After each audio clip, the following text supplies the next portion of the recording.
छात्र छात्राओं, आज हम अपने हिस्ट्री के बीए पार्ट सेकंड के फर्स्ट पेपर मध्यकालीन भारत के इतिहास के बारे में बात करेंगे।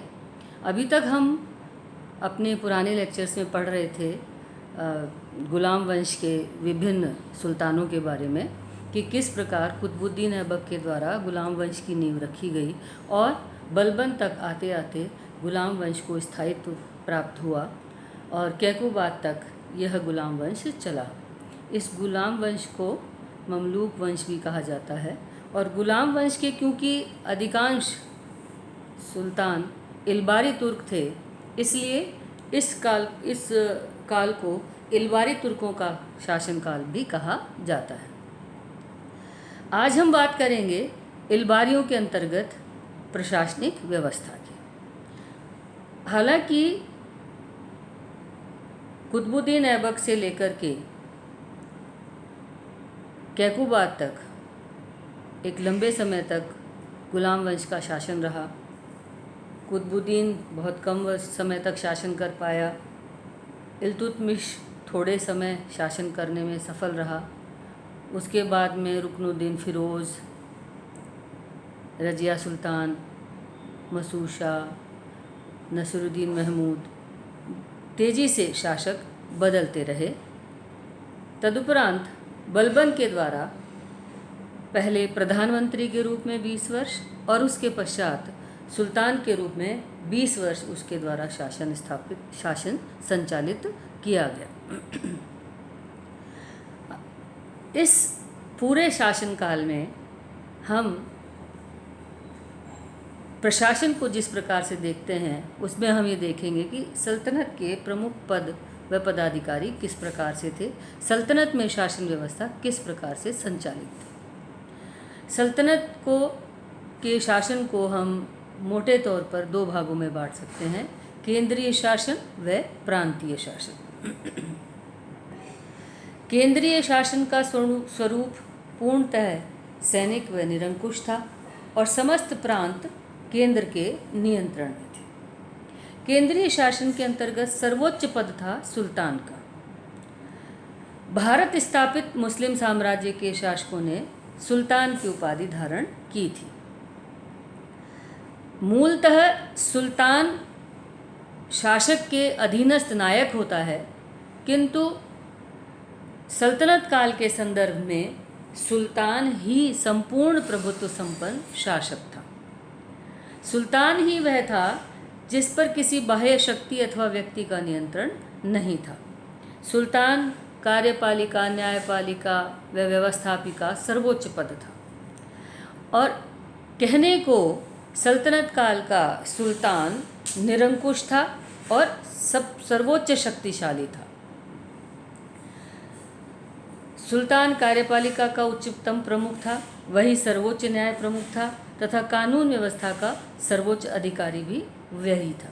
उसकी शक्तियाँ अनेक व असीम थी, किंतु व्यवहारिक दृष्टि से वे सीमाबद्ध थी, क्योंकि सल्तनत का शासन इस्लामिक नियमों के हिसाब से चलता था, शरीयत और हदीस के नियमों के हिसाब से चलता था। इसलिए सुल्तान को उलेमाओं की सलाह लेनी पड़ती थी और क्योंकि यह शासन नया था, इसलिए सुल्तान को जनता के विद्रोह का सदैव भय बना रहता था। सल्तनत में हमने एक बात को और इस गुलाम वंश में एक चीज़ को हमने बड़े स्पष्ट रूप से देखा कि सुल्तान का पद वंशानुगत नहीं था। जो योग्यतम होगा वही जीवित रहेगा। इस कथन के अनुसार यह कहा जा सकता है कि सुल्तान की वास्तविक शक्ति उसके सैनिक बल पर थी। यदि उसके हाथों में पर्याप्त शक्ति है तो वह सभी विचारों का उल्लंघन कर अपनी इच्छानुसार शासन कर सकता था। गुलाम वंश में हम इस चीज़ को स्पष्ट रूप से देखते हैं। मोहम्मद गौरी के बाद कुतुबुद्दीन ऐबक ने अपने आप को सुल्तान घोषित किया और कुतुबुद्दीन ऐबक के बाद कुतुबुद्दीन के जवाई इल्तुतमिश ने उसके पुत्र आराम शाह को गद्दी से हटाकर स्वयं अपनी योग्यता और अपनी वीरता के बल पर सत्ता को अपने नियंत्रण में लिया। इल्तुतमिश की मृत्यु के बाद में रुकनुद्दीन फिरोज़ गद्दी पर बैठा, किंतु रजिया ने उसको अपने सैन्य बल के आधार पर गद्दी से हटा दिया और रजिया को गद्दी से हटाने में अमीरों और सरदारों के सैन्य बल का महत्वपूर्ण हाथ रहा। रजिया के बाद मसूद शाह के बाद नसरुद्दीन महमूद को शासक बनाने में भी अमीरों और सरदारों का या तुर्कान चहलगामी का महत्वपूर्ण हाथ रहा। उसके बाद सही मायने में अगर हम कहें तो पूरे इल्बारी काल में बलबन ही एक ऐसा शासक था जिसका सत्ता पर वास्तविक व निरंकुश नियंत्रण था। बलबन ने ही अपने शासनकाल में पूरी तरह से अपनी सत्ता के ऊपर अपना नियंत्रण स्थापित किया। उसने चालीसा के दल का दमन किया। उसने उन सभी विद्रोहियों और उन सभी विरोधों को समाप्त कर दिया हमेशा के लिए, जिनकी वजह से बार बार सुल्तानों को बदला जा रहा था। इस प्रकार हम ये देखते हैं कि सुल्तान पद निरंकुश था, सबसे ज़्यादा शक्तिशाली था, लेकिन सुल्तान के कुछ कर्तव्य भी थे। क्योंकि शासन इस्लामिक नियमों के हिसाब से चलता था, इसलिए इस्लाम धर्म के आधारभूत सिद्धांतों की रक्षा करना सुल्तान का सबसे महत्वपूर्ण कर्तव्य था। यानी सुल्तान को हमेशा यह देखना होगा कि वह जो शासन व्यवस्था संचालित कर रहा है उससे इस्लाम धर्म के आधारभूत सिद्धांतों को किसी भी प्रकार की क्षति ना पहुँचे। दूसरा कर्तव्य उसका था कि कानूनी विवादों एवं झगड़ों का निर्णय करना, प्रजा के बीच में हो या प्रजा और अधिकारियों के बीच में हो या अधिकारियों और अधिकारियों के बीच में हो, किसी भी प्रकार के अगर झगड़े हैं, उन झगड़ों का निर्णय करना सुल्तान का परम कर्तव्य था।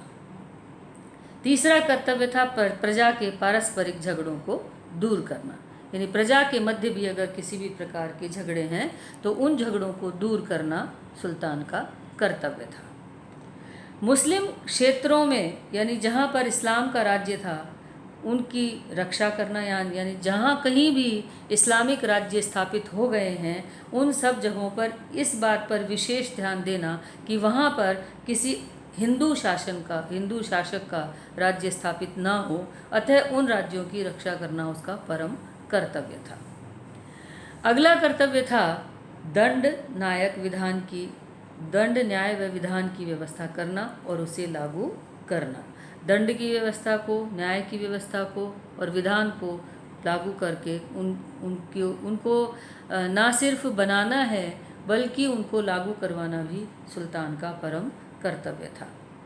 सीमाओं की सुरक्षा और इस्लाम विरोधियों से युद्ध करना सुल्तान का अगला महत्वपूर्ण कर्तव्य था। यानी अपनी सीमाओं को सुरक्षित बनाए रखना है और जो लोग भी इस्लाम का विरोध करने वाले हैं उनसे युद्ध करना सुल्तान का सबसे प्रमुख ध्येय है और कर्तव्य है। क्योंकि शासन संचालित करना है इसलिए राजकोष को भरना, कर लगाना तथा उनकी वसूली करना सुल्तान का अगला महत्वपूर्ण कर्तव्य था।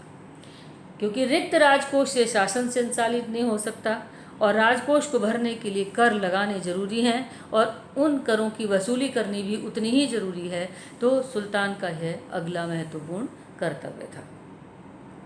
राजकोष पर अधिकार रखने वालों के मध्य धन का वितरण करना, विभिन्न जिलों के प्रशासन और राजस्व उद्देश्यों की दृष्टि से विश्वसनीय व्यक्तियों को नियुक्त करना सुल्तान का अगला कर्तव्य था। यानी जो स्थानीय और प्रांतीय शासन है उसमें राजस्व की वसूली अच्छी तरह से हो, समुचित रूप से हो, इसके लिए तथा राज्यों का प्रशासन, जिलों का प्रशासन समुचित रूप से संचालित हो सके, इसके लिए विश्वसनीय व्यक्तियों को नियुक्त करना आवश्यक था। तो यह सुल्तान का अगला महत्वपूर्ण कर्तव्य था। अगला कर्तव्य था व्यक्तिगत रूप से प्रशासन का निरीक्षण व नियंत्रण करना तथा सार्वजनिक हित के कार्यों एवं जनता की दशा से परिचित होना। क्योंकि शासन इस्लामिक नियमों से संचालित है, इसलिए सार्वजनिक हित व जनता की दशा को सर्वोपरि रखते हुए उनको सुधारना सुल्तान का कर्तव्य था। सुल्तान जनता के ऊपर हो रहे अत्याचारों की उसे जानकारी होनी चाहिए, तभी वह उन अत्याचारों का निराकरण कर सकता है और साथ ही प्रशासन पर उसकी पकड़ बनी रहे, इसके लिए वह प्रशासन में निरीक्षण करे और नियंत्रण स्थापित रखे, तभी वह सुल्तान के रूप में समुचित रूप से कार्य कर पाएगा। ये सब थे सुल्तान के कर्तव्य। सुल्तान को कर्तव्यों के साथ साथ शक्ति और अधिकार भी प्राप्त थे, लेकिन क्योंकि हम ये कह चुके हैं कि सुल्तान निरंकुश था, उसकी शक्तियाँ असीमित थी, लेकिन सुल्तान की इन अधिकारों व शक्तियों के ऊपर कई प्रकार के नियंत्रण थे। इनमें सबसे प्रमुख नियंत्रण था इस्लामिक धर्मशास्त्र का अंकुश। क्योंकि शासन इस्लामिक नियमों से चलना था, तो शासन को इस्लामिक नियमों व परंपरा के अनुरूप ही संचालित करना होता था। अतः सुल्तान को उलेमा, मौलवी तथा धर्मगुरुओं की अनुशंसा के अनुसार ही शासन को संचालित करना होता था। इस कारण सुल्तान की शक्ति पर, सुल्तान के अधिकारों पर इस्लामी धर्मशास्त्रों का अंकुश सबसे ज़्यादा था। दूसरा अंकुश था अमीरों एवं सरदारों का। यह हम पूरे गुलाम वंश में हम ये देख चुके हैं कि किस प्रकार से अमीरों व सरदारों ने शासन को स्थायी व सुदृढ़ बनने देने में सुल्तान को या तो परेशान किया, या फिर सुल्तान ने जब इन अमीरों और सरदारों को महत्व दिया तो उन्होंने शासन को सुदृढ़ व स्थायी बनाने में महत्वपूर्ण योगदान दिया।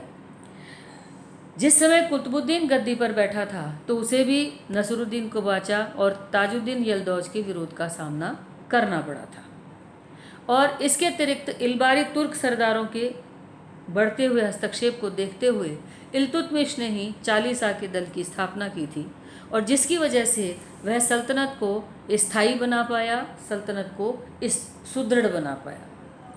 उसके बाद रजिया सुल्तान ने जब इनका अनदेखा किया तो उसे अपनी सत्ता से हाथ धोना पड़ा। नसरुद्दीन महमूद भी शासन 20 वर्ष इसीलिए कर पाया क्योंकि बलबन, जो कि एक अमीर सरदार ही था, उसको महत्व दिया गया और उसने शासन को संचालित किया। तो शासन में सुल्तान अपनी मनमानी नहीं कर पाता था क्योंकि उसके ऊपर अमीरों व सरदारों का अंकुश था, किंतु बलबन ने इस अंकुश को दूर करने में सफलता प्राप्त की। उसने अमीरों और सरदारों के नियंत्रण को समाप्त किया, उनका दमन करके। अगला अंकुश था हिंदू प्रजा का, क्योंकि इस राज्य की गुलाम वंश के शासनकाल में भी बहुसंख्य प्रजा हिंदू ही थी। उनको अनदेखा नहीं किया जा सकता था। उनके सहयोग के बिना शासन सुदृढ़ नहीं हो सकता था, क्योंकि यदि उन पर अत्याचार किए गए, उनसे सहयोग नहीं लिया गया तो विद्रोह की संभावना बनी रहती थी। इसलिए बहुसंख्य हिंदू प्रजा को भी अनदेखा नहीं किया जा सकता था। इसके अतिरिक्त सेना व सेनापतियों के सहयोग के अभाव में भी साम्राज्य को स्थायी व सुदृढ़ नहीं किया जा सकता था। इस प्रकार हम ये देखते हैं कि हालांकि सल्तनतकालीन सुल्तान शक्तिशाली था, पर उसके कर्तव्य भी थे। उसके पास असीमित शक्ति थी, अधिकार थे, किंतु उन अधिकारों व शक्ति के ऊपर कई नियंत्रण भी थे। अपने शासन को संचालित करने के लिए सुल्तान ने कई पदाधिकारी नियुक्त कर रखे थे, जिनमें सबसे प्रमुख था नायब।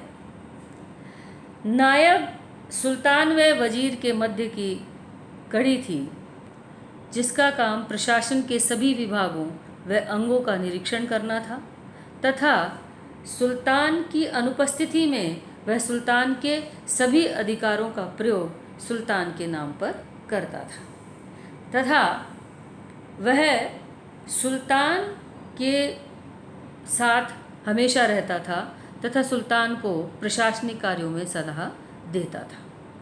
नायब के बाद दूसरा पद था वजीर का। वजीर को हम आधुनिक प्रधानमंत्री के समकक्ष मान सकते हैं। वह राजस्व व वित्त विभाग का अध्यक्ष होता था। उसका विभाग दीवान वजारत कहलाता था और सुल्तान के बाद सबसे प्रभावशाली व शक्तिशाली पदाधिकारी वजीर ही होता था। अगला पदाधिकारी था आरिज मुमालिक, जो कि सैन्य विभाग का अध्यक्ष था। सेना का संगठन, निरीक्षण, अनुशासन तथा समुचित व्यवस्था उसका उत्तरदायित्व था। वह सेना का वेतन संबंधी सर्वोच्च अधिकारी था। अगला पदाधिकारी दीवान इंशा, जिसका कार्य शाही घोषणाओं और पत्रों के मसवदे तैयार करना था। इसका विभाग दाबिर खास कहलाता था। वह सुल्तान के साथ रहता था और उसके कार्यों का लेखा जोखा रखता था। अगला पदाधिकारी दीवान रसालात था, जिसे हम आधुनिक विदेश मंत्री के समकक्ष रख सकते हैं। उसके अधीन समस्त विदेशी व कूटनीतिक पत्र व्यवहार का कार्य होता था। उसका मुख्य कर्तव्य विदेशों में भेजे जाने वाले तथा विदेशों से आने वाले राजदूतों से संपर्क स्थापित करना था। बलबन के द्वारा एक अन्य महत्वपूर्ण पदाधिकारी की नियुक्ति की गई और वह था बरीद-ए ममालिक, जो कि सूचना व गुप्तचर विभाग का अध्यक्ष था। गुप्तचरों के ऊपर व सूचना के ऊपर नियंत्रण रखना उसका कार्य था। समस्त डाक चौकियों का प्रबंध उसके अधीनस्थ रहता था और यह उसका कर्तव्य था कि निर्बाध रूप से डाक चौकियों व गुप्तचर विभाग की सूचना सुल्तान तक पहुंच सके। अगला महत्वपूर्ण पदाधिकारी था काजी ममालिक। काजी ममालिक राज्य का प्रमुख न्यायाधीश होता था। क्योंकि शासन इस्लामिक नियमों से चलता था, इसलिए वह धर्म विभाग का भी अध्यक्ष होता था। इसी वजह से उसे सदरे जहां अथवा सद्र उस सुदूर भी कहा जाता था। धर्म स्थानों, मस्जिदों, मकबरों, मदरसों, मकतबों का निर्माण कराना, उनकी सुरक्षा व्यवस्था देखना, उन्हें दान देना व जागीर प्रदान करना उसका कार्य था। केवल मुस्लिम जनता के लाभार्थ के लिए ही ये पैसा खर्च किया जाता था, जिसके लिए एक विशेष कोष ज़कात के रूप में संग्रहित किया जाता था और यह पैसा सिर्फ और सिर्फ मुस्लिम जनता के लाभ में ही खर्च किया जाता था। यह सारे कार्य काजी ममालिक के द्वारा किए जाते थे। इसके अलावा मुशरिक ममालिक, जिसे हम आधुनिक महालेखाकार भी कह सकते हैं, वह प्रांतों व अन्य विभागों से प्राप्त आय व व्यय का लेखा जोखा रखता था।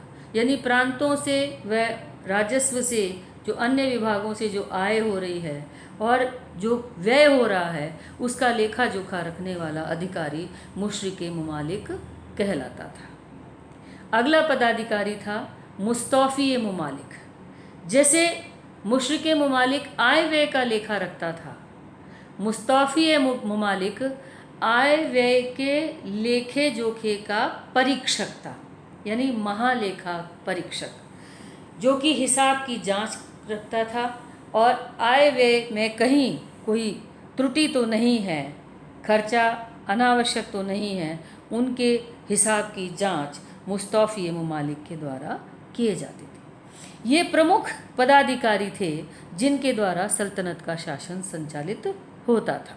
लेकिन कुछ और भी पदाधिकारी थे जो उतने महत्वपूर्ण तो नहीं थे, लेकिन महत्वपूर्ण थे, जिनके द्वारा शासन में महत्वपूर्ण भूमिका निभाई जाती थी। इनमें था पहला वकीलेदार, शाही महल का प्रबंधक, जो कि शाही महल के प्रबंध को देखता था, शाही महल के कार्यों को देखता था। दूसरा था अमीर हाजिब, जो कि दरबारी शिष्टाचार के नियमों को लागू करता था। वह सुल्तान व पदाधिकारियों तथा सुल्तान व जनता के मध्यस्थ का कार्य करता था। यानी पदाधिकारियों व जनता को यह सिखाता था कि दरबार में आकर उन्हें किस प्रकार के शिष्टाचार के नियमों को लागू करना है। अगला पदाधिकारी था सरजादार, जो कि सुल्तान के निजी अंगरक्षकों का नायक होता था। इन अंगरक्षकों की नियुक्ति, इनकी देखभाल, इनकी देखरेख करने का कार्य सरजादार के द्वारा किया जाता था। अगला महत्वपूर्ण पदाधिकारी था अमीर आखूर यानी अश्वशाला का अध्यक्ष। क्योंकि युद्ध में अश्व महत्वपूर्ण भूमिका निभाते थे, तो उच्च कोटि के अश्व रहें, अश्वों की उचित देखभाल हो सके, इसलिए अमीर याखूर के द्वारा अश्वों की देखरेख की जाती थी, उसके नियंत्रण में यह विभाग रहता था। अगला महत्वपूर्ण पदाधिकारी था शाइन पिलां। क्योंकि सेना में हाथी भी रहते थे, सुल्तान के व्यक्तिगत उपयोग के लिए भी हाथी रहते थे, तो यह व्यक्ति हाथियों के प्रबंध का अध्यक्ष होता था, जो कि हाथियों की देखरेख का कार्य अपने नियंत्रण में, अपनी देखरेख में करवाता था। अगला अधिकारी था अमीर मजलिस। जैसा कि नाम से ही स्पष्ट है, मजलिस यानी सभाओं, दावतों, विशेष उत्सवों आदि की व्यवस्था करने वाला पदाधिकारी। सल्तनत के द्वारा, सुल्तान के द्वारा सभाओं का जो आयोजन होता था, जो सुल्तान के द्वारा दावतें दी जाती थीं, जो विशेष उत्सव मनाए जाते थे, उन उत्सवों का व्यवस्थापक अमीर मजलिस होता था, जिसके द्वारा इन महत्वपूर्ण कार्यों को संपन्न किया जाता था। इस प्रकार हम देखते हैं कि सल्तनत का गुलाम वंश के अंतर्गत केंद्रीय शासन इस प्रकार से संचालित होता था।